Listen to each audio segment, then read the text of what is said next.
Hello അസ്സലാമു അലൈക്കും. അപ്പോൾ നമ്മുടെ ഇപ്പം മാങ്ങ സീസണാണല്ലേ, ഇപ്പോൾ മൊത്തത്തിൽ അങ്ങനെ തന്നെയാണ്. അപ്പോൾ നമുക്കൊക്കെ ഒരു ആഗ്രഹം എന്ന് പറയുന്നത് മരത്തിൽ നിന്ന് തന്നെ പഴുത്തിട്ട് അങ്ങനെ ഡയറക്റ്റായിട്ട് കഴിക്കുന്നതല്ലേ, അതിൻ്റെ ഒരു സുഖം വേറൊരു ലെവൽ തന്നെയാണല്ലേ. അപ്പോൾ അതിനൊന്നും കഴിക്കാൻ വേണ്ടി കഴിയുന്നില്ല. ചില മാവുകളിലൊക്കെ മാങ്ങ ഒന്നങ്ങോട്ട് പഴുക്കാറാകുമ്പോഴേക്കും കേട് വരിക, പുഴുക്കളെന്നറിയുക. അപ്പോൾ അതിൻ്റെ പേരിൽ നമുക്ക് ഒരുപാട് വിഷമം കാര്യങ്ങളൊക്കെ ഉണ്ടാവില്ലേ. ഒരുപാട് മാങ്ങ അങ്ങനെ ഒരുപാട് നശിച്ചു പോകുന്നതിലൊക്കെ. അപ്പോൾ നമുക്കതിനൊക്കെ ഒരു മാർഗ്ഗമായിട്ടാണ് നമ്മൾ വന്നിരിക്കുന്നത്. അപ്പോൾ ഇതാ നമ്മുടെ മാവിൽ ഉള്ള കുറച്ച് മാങ്ങകൾ പഴുത്തതല്ല, ഒന്നും കൂടെ മൂത്ത് വന്നതാണ് കേട്ടോ. ഒന്ന് പറിച്ചിട്ടുണ്ട്, നന്നായിട്ടൊന്ന് കഴുകിയെടുക്കുകയാണ് കേട്ടോ. ഇനിയിപ്പോൾ നമ്മൾ ആദ്യം ചെയ്യേണ്ട സ്റ്റെപ്പ് എന്ന് പറയുന്നത് മാങ്ങകളൊക്കെ നന്നായിട്ട് നല്ല രീതിയിൽ ഒന്ന് കഴുകിയെടുത്തിട്ടുണ്ട്. ഇനിയിപ്പോൾ നമ്മൾ എന്താ ചെയ്യേണ്ടതെന്ന് വെച്ചിട്ടുണ്ടെങ്കിൽ നമ്മളൊരു പാത്രത്തിൽ വെള്ളം തിളപ്പിക്കാൻ വേണ്ടിയിട്ട് വെക്കുക. ഒരു നമ്മളിപ്പോൾ 1 ലിറ്റർ വെള്ളത്തിന് 25 ഗ്രാം ഉപ്പ് എന്നുള്ള രീതിയിലാണ് കേട്ടോ നമ്മൾ ഇട്ട് കൊടുക്കേണ്ടത്. അങ്ങനെ ആ വെള്ളമൊക്കെ തിളപ്പിക്കാൻ വെച്ച് അതിൻ്റെ കൂടെ തന്നെ ഉപ്പും കൂടി ചേർത്ത് കൊടുത്തിട്ടുണ്ട് കേട്ടോ.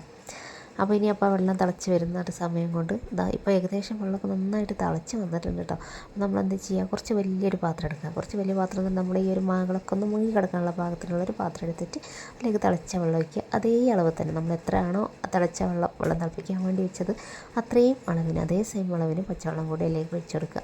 എന്നിട്ട് നമ്മളൊക്കെ ഈ കഴുകി വെച്ച നല്ല മാങ്ങകളില്ലേ, അതൊക്കെ ഇതിലേക്ക് ഈ വെള്ളത്തിലേക്ക് ഒരു 10 മിനിറ്റാണ് മുക്കിയെടുക്കുക കേട്ടോ. അപ്പോൾ തിരിച്ച് മറിച്ചൊക്കെ ഒന്ന് ഇട്ട് കൊടുക്കുക. മാങ്ങൻ്റെ എല്ലാ ഭാഗത്തും ഈ ഒരു ഉപ്പ് വെള്ളം തട്ടണം, ആ രീതിയിലാവണം കേട്ടോ. അങ്ങനെ ആകുമ്പോഴാണ് ഇതിൽ അണുക്കളൊക്കെ ഒന്ന് ചത്ത് കിട്ടി. അതുപോലെ തന്നെ മാങ്ങൻ്റെ പുറം ഭാഗത്തുള്ള ആ ഒരു കറുത്ത ഒരു സംഭവങ്ങളുണ്ടല്ലോ, അതൊക്കെ ഒന്ന് പോയി കിട്ടാനൊക്കെ നല്ലൊരു അടിപൊളി ടിപ്സാണ് കേട്ടോ അത്. അപ്പോൾ ഇത് ഒരു 10 മിനിറ്റ് കഴിഞ്ഞതിന് ശേഷം നമ്മളിതാ മാങ്ങകൾ ഇതിൽ നിന്ന് ഓരോന്നോരോന്നായി എടുത്തിട്ട് നന്നായിട്ട് തുടച്ച് കൊടുക്കുന്നുണ്ട്. അതിലുള്ള വെള്ളമൊക്കെ മൊത്തത്തിൽ പോകണം കേട്ടോ. അപ്പോൾ നല്ലൊരു ഉണങ്ങിയ തുണി വെച്ചിട്ടുണ്ട്, നന്നായിട്ടും തുടച്ചെടുക്കുക. അപ്പോൾ ഇതാ മക്കളൊക്കെ നല്ല അടിപൊളിയായിട്ട് തന്നെ തുടക്കാൻ വേണ്ടിയിട്ട് റെഡി ആയി നിൽക്കുക കേട്ടോ. ചെറിയ കുഞ്ഞിപ്പെണ്ണ് വരെ ഇതാ തുടക്കാൻ വേണ്ടി സഹായിച്ചു കൊണ്ടിരിക്കുക. അങ്ങനെ നമ്മളിതാ മാങ്ങകളൊക്കെ എല്ലാതും നല്ല തന്നെ ഒരു വെള്ളം പോലും ഇല്ലാത്ത രീതിയിൽ നന്നായിട്ട് തന്നെ തുടച്ചെടുത്ത് വെച്ചിട്ടുണ്ട് കേട്ടോ.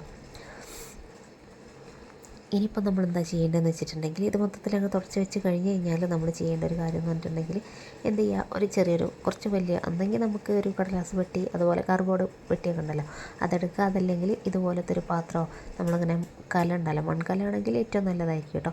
ഞാനിപ്പോൾ അതൊന്നും ഇല്ലാത്ത കാരണം അലൂമിനിയത്തിൻ്റെ കലയാണ് എടുത്തേക്കുന്നത്. അതിലേക്ക് നമ്മൾ ഷോപ്പിൽ നിന്നൊക്കെ വാങ്ങിക്കാൻ കിട്ടുന്ന ഒരു കവറുണ്ട്, നമ്മൾ തുണിയൊക്കെ വാങ്ങിക്കുമ്പോൾ കിട്ടുന്നത്. അതിലേക്ക് മാങ്ങകളെല്ലാം ഇറക്കി വെച്ചിട്ട് അതിൻ്റെ മേലെ ന്യൂസ് പേപ്പറൊക്കെ വെച്ച് നല്ല അടിപൊളിയായിട്ട് മൂടി വെച്ചിട്ടുണ്ടായിരുന്നു. അങ്ങനെ കുറച്ച് ദിവസം എൻ്റെ 2 ആഴ്ച കഴിഞ്ഞിട്ടുണ്ടാവും. നമ്മുടെ മാങ്ങകളൊക്കെ അടിപൊളിയായിട്ട് നല്ല രീതിയിൽ തന്നെ പഴുത്ത് വന്നിട്ടുണ്ട് കേട്ടോ. ഇപ്പം മുറിച്ച് നോക്കിയാൽ തന്നെ മനസ്സിലാവുന്ന നിൽക്കുക, ഒരു കേട് പോലും വന്നിട്ടില്ല. ഇതൊക്കെ കഴിഞ്ഞ വർഷം നല്ല അടിപൊളി ടിപ്സാണ് കേട്ടോ. എല്ലാവരും ഒന്ന് ചെയ്ത് നോക്കണം കേട്ടോ. മാങ്ങ ഒരുപാട് നശിച്ചു പോകുന്നുണ്ടാവില്ലേ, മരത്തിൽ നിന്നിട്ട് പൊട്ടിയിട്ടും അതുപോലെ കേട് വന്നിട്ടൊക്കെ നശിച്ചു പോകുന്നുണ്ടാവില്ലേ. അപ്പോൾ അതിനൊക്കെ രക്ഷപ്പെടാൻ വേണ്ടിയിട്ട് നിങ്ങൾ ഇതുപോലെ ചെയ്ത് നോക്കുക. എന്നിട്ട് അതിൻ്റെ റിവ്യൂ നമ്മളൊന്ന് അറിയിക്കുക കേട്ടോ, ഇൻഷാ അല്ലാഹ്.